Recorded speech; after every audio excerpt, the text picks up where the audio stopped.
So నేను first ఇష్టమైన దోశ ఎప్పుడు 4 తినేదాన్ని, అలాంటిది ఇవాళ 2 పల్లీల చట్నీతో కీరా. సూపర్ టేస్టీగా ఉంటుంది అబ్బా. అసలు మీరు అనుకుంటారు కానీ ఎట్లా తింటారు ఇవన్నీ అని హ్యాపీగా తినేయచ్చు. Hello everyone, welcome back to babies kitchen 225. Diet చేయాలనుకున్న వాళ్ళు చాలామంది భయపడిపోతూ ఉంటారు.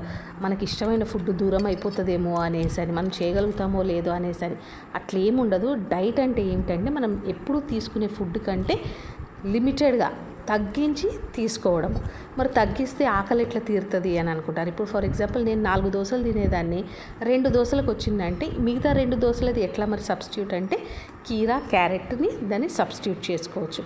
కీరా స్లిమ్ అవ్వడానికి ఎంత హెల్ప్ఫుల్ అవుతుంది, అట్లాగే క్యారెట్. సో ఎప్పుడు 4 దోశలు తినేదాన్ని నేను. చూడండి 2 దోశలకి ఇంకా 2 దోశలు మొత్తం కూడా కంప్లీట్ చేయలేదు. నాకు స్టమక్ ఫుల్గా అనిపిస్తుంది, కానీ అట్లాగే నేను ఊరుకోను. 2 దోశలు అన్నప్పుడు 2 దోశలు కంప్లీట్గా తింటే మనం నెక్స్ట్ మీల్ తీసుకునే వరకు మనకి కొంచెం సపోర్ట్ ఉంటుంది అనమాట, హంగర్ సపోర్ట్ ఉంటుంది. సో చూడండి ఇట్లాగే దోశ అంతా అయిపోయింది, కొంచెం సాలెడ్ మిగిలిపోయింది. అంటే సాలెడ్ కూడా కంప్లీట్ చేయాలి. మరి ఎట్లా కంప్లీట్ చేయాలి సాలెడ్ని అంటే ఇలా దీన్ని కూడా మనము చట్నీతో పాటు తింటే బాగానే ఉంటుంది.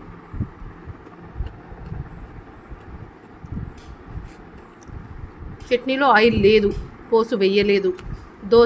దోశలు కూడా నాన్ స్టిక్ ప్యాన్ పైన ఆయిల్ లేకుండా చేశాను. టోటల్ ఆయిల్ ఫ్రీ ఫుడ్ అన్నమాట ఇది.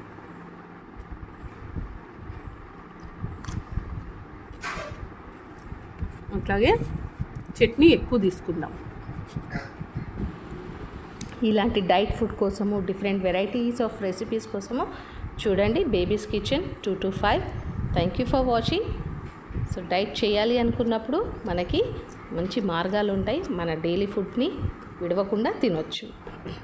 సో నా బ్రేక్ఫాస్ట్ మొత్తం కంప్లీటెడ్. 2 దోశ, కప్ చట్నీ, కీరా, క్యారెట్. సో ఇవి కంప్లీట్ చేసేస్తే అయిపోతుంది. సో చూస్తూ ఉండండి babies kitchen 225 for best results.